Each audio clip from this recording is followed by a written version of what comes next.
മണ്ണാഴകളിലെ സത്യമറിയാൻ കർണാടക ധർമ്മസ്ഥലയിൽ തെളിവെടുപ്പ് തുടരുകയാണ്. രണ്ടാമത്തെ പോയിന്റിലുള്ള പരിശോധനയിൽ ഒന്നും കണ്ടെത്താനായില്ല. അന്വേഷണ സംഘവും സാക്ഷിയും ഇപ്പോഴും കാട്ടിനുള്ളിൽ തുടരുകയാണ്. കർണാടകയിലെ ധർമ്മസ്ഥലയിൽ നിന്ന് മുഹമ്മദ് റഹീസ് തത്സമയം ചെയ്തു. റഹീസ്, ഇന്നലെയും ആദ്യം ഒരു സ്പോട്ട് കാണിച്ചു, അവിടെ പരിശോധന ഒന്നും കണ്ടെത്തിയില്ല.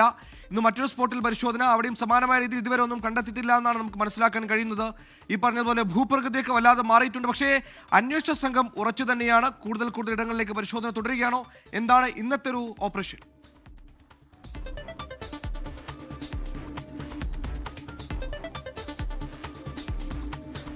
സുഹൈലെ 14 ഇടങ്ങളിലും അന്വേഷണം നടക്കും, അല്ലെങ്കിൽ മണ്ണ് മാന്തിയുള്ള പരിശോധന നടക്കും എന്നുള്ള കാര്യം ഉറപ്പാണ്.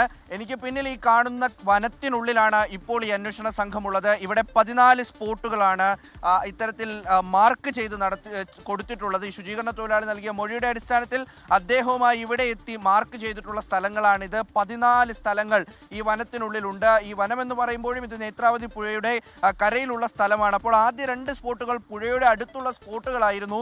ഈ രണ്ടാം സ്പോട്ടിൽ നിന്നും ഒന്നും കിട്ടിയില്ല എന്ന് നമുക്കിപ്പോൾ സ്ഥിരീകരിച്ച് തന്നെ പറയാൻ കഴിയും. രണ്ടാമത്തെ സ്പോട്ടിലെ പരിശോധനയും ഏതാണ്ട് പൂർത്തിയായിരിക്കുന്നു. അപ്പോഴും രണ്ടാമത്തെ സ്പോട്ടിൽ നിന്നും ഒന്നും ലഭിച്ചില്ല. ഇന്നലെ ഈ പുഴയുടെ അടുത്തുള്ള ആദ്യ സ്പോട്ട് പരിശോധിച്ചിരുന്നു, അവിടെ നിന്നും കാര്യമായി ഒന്നും ലഭിച്ചിരുന്നില്ല. ഇപ്പോൾ രണ്ടാം ദിവസം പൂർത്തിയാക്കി ആദ്യ സ്പോട്ടിൽ നിന്നും ഒന്നും ലഭിച്ചിട്ടില്ല. ഇനി 2 സ്പോട്ടുകൾ കൂടി ഇന്ന് പൂർത്തിയാക്കുമെന്നാണ് SIT സംഘം ആദ്യം നിശ്ചയിച്ചിരുന്നത്. അതിന്റെ അടിസ്ഥാനത്തിൽ അവർ അടുത്ത സ്പോട്ടിലേക്ക് നീങ്ങുന്നതായാണ് നമുക്ക് ലഭിക്കുന്ന വിവരം. ഇവർ വനത്തിനുള്ളിൽ കയറിയതിനു ശേഷം ഒരു ഉദ്യോഗസ്ഥൻ പോലും തിരികെ എത്തിയിട്ടുമില്ല. അപ്പോൾ അതുകൊണ്ട് തന്നെ ഇന്ന് 2 സ്പോട്ടുകൾ കൂടി ഇനി പരിശോധിക്കും എന്നുള്ള വിവരങ്ങളാണ് പുറത്തു വരുന്നത്. അങ്ങനെയെങ്കിൽ ഇന്നുകൊണ്ട് 4 സ്പോട്ടുകൾ ആകെ പരിശോധിക്കും. അടുത്ത 2 സ്പോട്ടുകൾ നിർണായകമാണ്. കാരണം ഇനി വനത്തിനുള്ളിലേക്കാണ് കയറുന്നത്.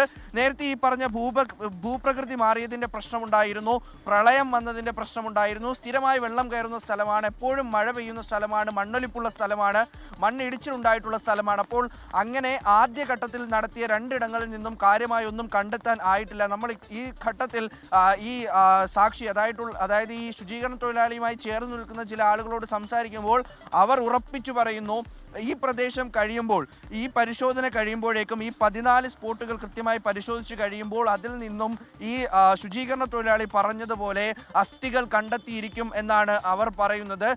അതേ വിശ്വാസത്തിൽ തന്നെയാണ് പോലീസും ഈ ഒരു സംഭവത്തിനെ ഇപ്പോൾ കാണുന്നത്, തെളിവെടുപ്പിനെ കണ്ടുകൊണ്ടിരിക്കുന്നത്, അല്ലെങ്കിൽ പരിശോധനയെ കണ്ടുകൊണ്ടിരിക്കുന്നത്.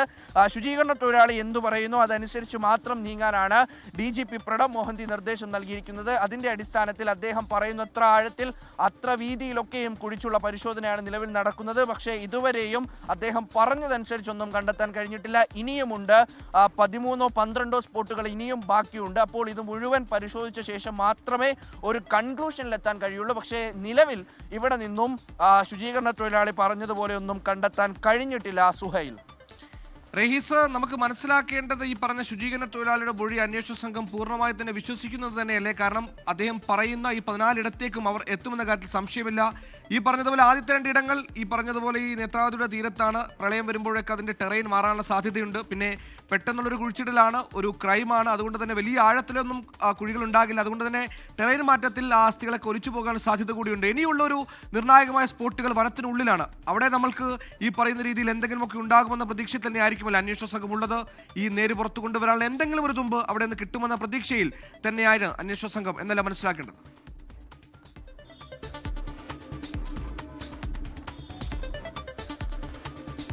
സുഹൈലെ, നമ്മളിപ്പോൾ ഈ സംസാരിച്ചുകൊണ്ടിരിക്കുന്ന സമയത്ത് ചില നീക്കങ്ങളൊക്കെയും നടക്കുന്നുണ്ട്. എനിക്ക് തോന്നുന്നത് നമ്മുടെ ഈ റോഡിന്റെ സൈഡുകളിലായിട്ട് 1-2 സ്പോട്ടുകൾ ഈ ശുചീകരണ തൊഴിലാളി കാട്ടിക്കൊടുത്തിട്ടുണ്ട്. ആ സ്ഥലത്തേക്കാണ് അന്വേഷണ സംഘം നീങ്ങുന്നത് എന്നാണ് മനസ്സിലാക്കുന്നത്. അങ്ങനെയാണ് എന്നുണ്ടെങ്കിൽ റോഡിലെ ആ സ്പോട്ടിലേക്ക് അവർ ഇപ്പോൾ നീങ്ങുന്നു എന്ന് മനസ്സിലാകും. അപ്പോൾ നമുക്ക് കൂടുതൽ കാര്യങ്ങൾ, കൂടുതൽ ദൃശ്യങ്ങൾ കൃത്യമായി ലഭിക്കും എന്നുള്ളൊരു പ്രതീക്ഷ കൂടിയുണ്ട്. ഈ റോഡിനടുത്തായി 2-3 സ്പോട്ടുകൾ അദ്ദേഹം ചൂണ്ടിക്കാട്ടിയിട്ടുണ്ട്. ഹൈവേയിൽ നിന്നും മീറ്ററുകൾ മാത്രം വ്യത്യാസത്തിൽ ചില സ്പോട്ടുകൾ കാട്ടിയിട്ടുണ്ട്. ആ സ്പോട്ടുകളിലേക്കാണ് നിലവിൽ ഇവർ പോകുന്നത് എന്നാണ് മനസ്സിലാക്കുന്നത്. അപ്പോൾ ആ സ്പോട്ടുകളിൽ കൂടി പരിശോധന, ആ ഒരു ടെറൈൻ വളരെ ഇമ്പോർട്ടൻ്റ് ആണ്. കാരണം ഇതൊക്കെയും പുഴയുടെ അടുത്തൊക്കെ ആയിരുന്നുവെങ്കിൽ ഇത് കൂടുതലായി റോഡിനോട് ചേർന്നിട്ടുള്ളതാണ്. ഒരുപക്ഷെ അദ്ദേഹം പറയുന്നതിൽ കഴമ്പുണ്ട് എന്നുണ്ടെങ്കിൽ അത് പരിശോധിക്കാൻ കഴിയുന്ന ഒരു സ്ഥിതിയാണ് നിലവിൽ ഉണ്ടായി വരിക. അത് കൂടുതലായി പ്രതീക്ഷിക്കപ്പെടുന്ന, അതായത് മൃതദേഹം ഉണ്ടാകുമെന്ന് നമ്മൾ പ്രതീക്ഷിക്കപ്പെടുന്ന ഇടമാണ്, അല്ലെങ്കിൽ ആ ശുചീകരണ തൊഴിലാളി പറഞ്ഞ ഇടമാണ്. അവിടേക്കാണ് ഇപ്പോൾ അന്വേഷണ സംഘം നീങ്ങിയതെന്നാണ് തോന്നുന്നത്. കാണുന്നത്. എന്തായാലും പരിശോധന അതേ രീതിയിൽ തന്നെ തുടരുകയാണ്. മുതിർന്ന ഉദ്യോഗസ്ഥരെല്ലാം ഇപ്പോൾ വനത്തിനുള്ളിൽ തന്നെയുണ്ട്. അവർ ഈ വനം വഴിയാണ് കഴിഞ്ഞ ദിവസം ഈ മാർക്കിംഗ് നടത്തിയ ദിവസവും അവർ തിരിച്ച് റോഡിലേക്ക് ഇറങ്ങിയത്. അപ്പോൾ കയറുന്ന വഴിയല്ല ഇറങ്ങുന്നത് എന്നുള്ളത് പ്രധാനമാണ്. അപ്പോൾ ആ രീതിയിൽ തന്നെയാണ് ഇപ്പോഴും ഇവർ അവിടേക്ക്, അതായത് നേത്രാവതി ആ ഒരു പാലത്തിൻ്റെ അവിടെയൊക്കെ എത്തിയിട്ടുള്ളൊരു പരിശോധനയാണ് ഇനി പ്രതീക്ഷിക്കുന്നത്. അങ്ങനെയാണ് എങ്കിൽ ആ ഒരു ടെറൈനിലും കൂടുതലായി ഈ പറയുന്ന അസ്ഥികൂടങ്ങളൊക്കെയും കണ്ടെത്താൻ സാധ്യതയുള്ളൊരു ടെറൈനാണ്. അപ്പോൾ ആ ടെറൈനിലേക്ക് പരിശോധന നീങ്ങുന്നു എന്നാണ് തോന്നുന്നത്. സുഹൈൽ, എന്തായാലും വെളിപ്പെടുത്തൽ തന്നെ വരുന്നത് 10-15 വർഷങ്ങൾക്ക് ശേഷമാണ്. വെളിപ്പെടുത്തുന്ന കാര്യങ്ങൾ സംഭവിക്കുന്നത് 10-30 വർഷങ്ങൾക്ക് മുമ്പാണ്. അങ്ങനെ വർഷങ്ങളുടെ ഈ പിന്നോട്ടുള്ള പോക്ക് അത് പോലീസിന്റെ അന്വേഷണത്തെ ബാധിക്കും. പക്ഷേ ടെറൈൻ മാറിയിട്ടുണ്ട്, പല വികസന പ്രവർത്തികൾ, റോഡടക്കമുള്ള കാര്യങ്ങൾ വന്നിട്ടുണ്ട്. പക്ഷേ പിന്നോട്ടേക്കില്ല. അന്വേഷണ സംഘം വളരെ കൃത്യമായി എല്ലാ സ്പോട്ടുകളും മാർക്ക് ചെയ്ത് അവിടെ നിന്ന് എന്തെങ്കിലും ഒരു സാധനം അല്ലെങ്കിൽ എന്തെങ്കിലും ഒരു തെളിവ് കിട്ടുമെന്ന പ്രതീക്ഷയിൽ അന്വേഷണം തുടരുകയാണ്.